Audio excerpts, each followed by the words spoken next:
dieta planetària és aquella que és capaç de conjugar les premisses d'una dieta saludable amb els requeriments lligats a la sostenibilitat dels aliments en el nostre entorn.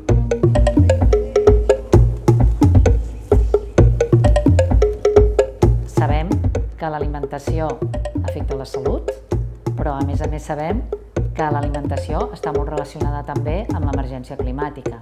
El nostre sistema alimentari és una de les principals fonts d'emissió de gasos d'efecte hivernacle. L'agricultura contribueix directament amb entre el 15 i el 23% i si, a més tenim en compte la contribució total dels aliments, pot arribar fins al 29%.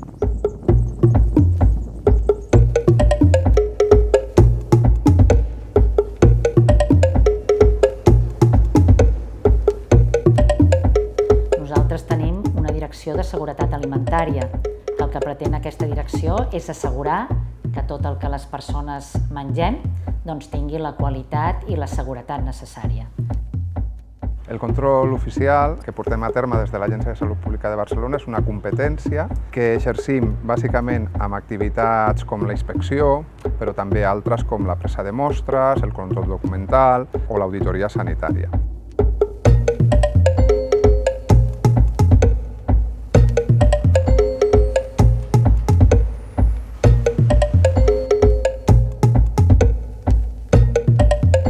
La nostra feina és garantir la seguretat dels aliments. La inspecció normalment té diferents parts. Mirem la higiene, el processat dels aliments, les estructures del local, els equipaments. Aquest control el complementem amb activitats de vigilància. També es complementa amb activitats de tipus informatiu, de divulgació, dirigides a promocionar i a millorar la formació dels operadors alimentaris en temes d'higiene i seguretat.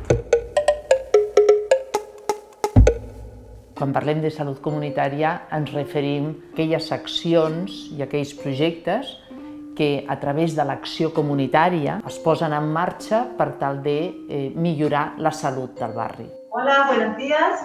Estamos aquí con María José en la cocina del Centro Cívico del Besós.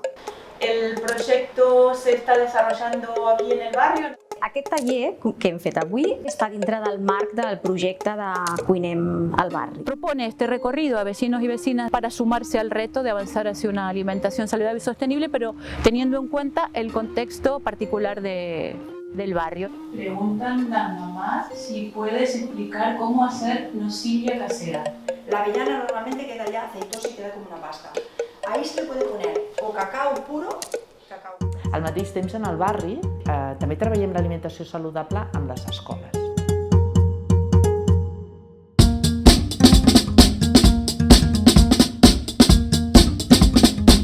Avui hem fet una videotrucada amb una cuinera i ens ha ensenyat a fer esmorzars i berenars saludables.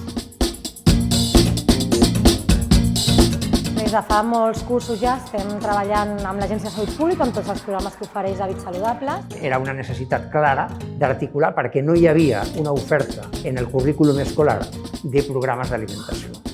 El menjador és l'àpat principal de molts dels infants de la nostra ciutat i pensem que des de Salut no podem deixar de mirar com són i com es fan i com es cuinen aquests plats.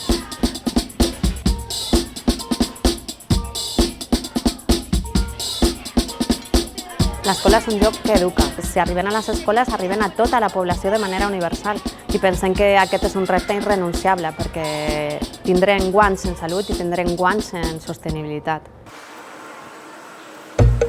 Estem davant del repte de que puguem menjar i menjar-hi tots i fer-ho de forma correcta amb aquesta idea de respecte als recursos de l'entorn. Crec que la capitalitat ens està ajudant que de cara al futur, a part de tenir en compte els aspectes de salut, d'alimentació i salut, que són claus, també tenir en compte els aspectes d'alimentació i sostenibilitat.